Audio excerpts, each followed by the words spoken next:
I've come to the realization that I don't have to be such a purist.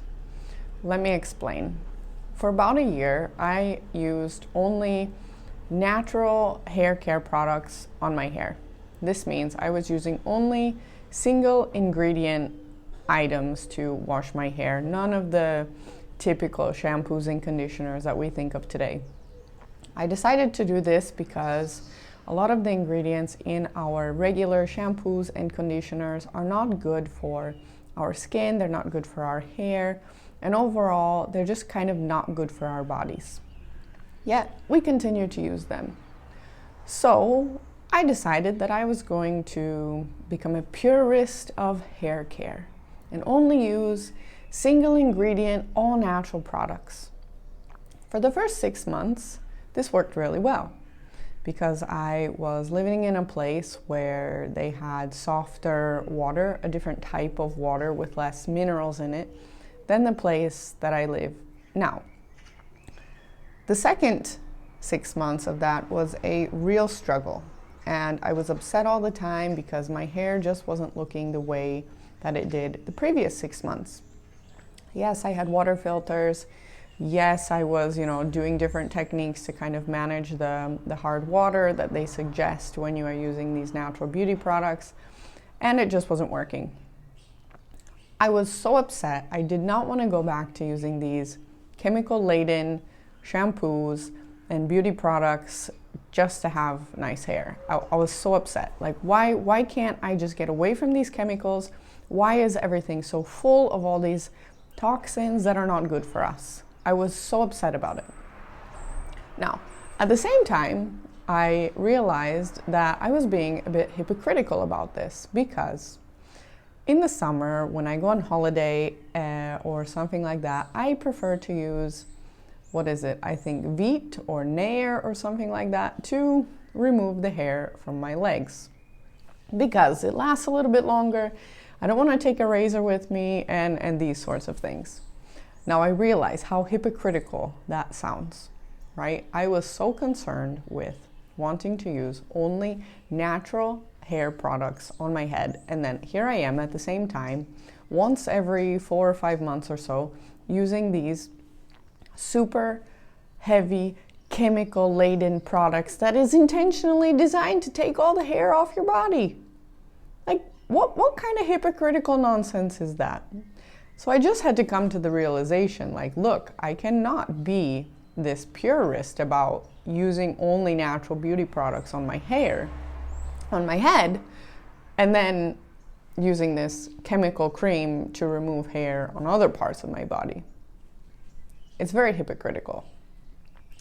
We are hypocritical in so many things, in our health, in wellness, in politics.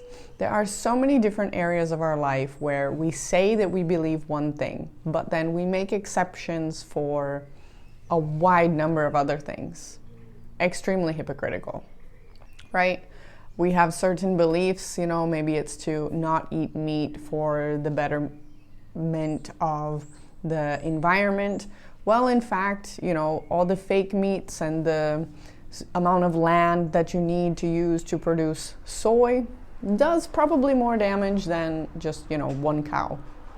But again, we hold on to these beliefs and we try to pretend that we are purists, and really we're doing more damage than good. About 3 weeks ago, I was listening to someone discuss being hypocritical. And this is kind of when I started to think about, my own hypocriticalness and how I am such a purist about certain things, but really it's just fake. And in the first chapter of Isaiah is writing about the people of Judah, and their hypocritical ways. They are living very sinful lives, doing a lot of things that are upsetting to God, but then at the same time, they are going through and they're doing all these festivals and worship ceremonies and offerings, trying to appease God and please God. And eventually he says to them, stop. Just stop it, all of you. I am sick of your nonsense. Stop being hypocritical. Stop saying prayers to me because I'm not going to listen to you. You say one thing and you do another. Stop. I don't like it. So then I started, like I said, to think about some of the things in my own life and to evaluate how, in some ways, my wanting to be so pure and better than everyone else in certain areas of life was, in fact, causing me to stumble and to be very hypocritical. So maybe you're wondering, all right, what do you do now with your hair? We seem to have accidentally started to talk about hair a lot over here. Still small words, right?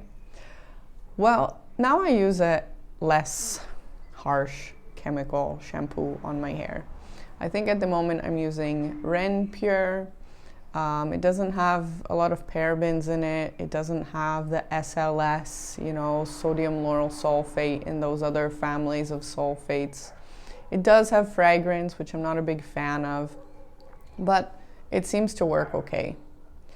So I guess what I'm trying to say is, if you stick to a regimen of being super regulated in one way, but then make exceptions in another, you're being hypocritical.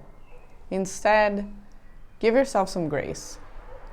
Give yourself some grace that you don't have to hold yourself to this perfect standard and then also go behind your back and make yourself look bad by doing things that go against what you believe.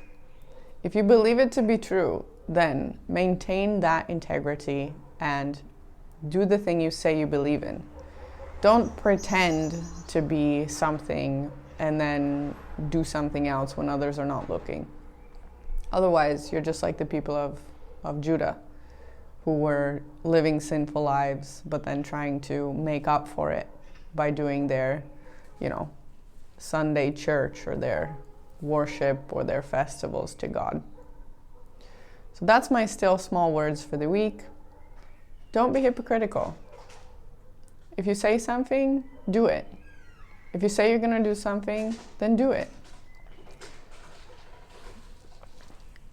And as usual, people are going to start to make noise. So that's all I got for now. I will see you again soon with the next Still Small Words.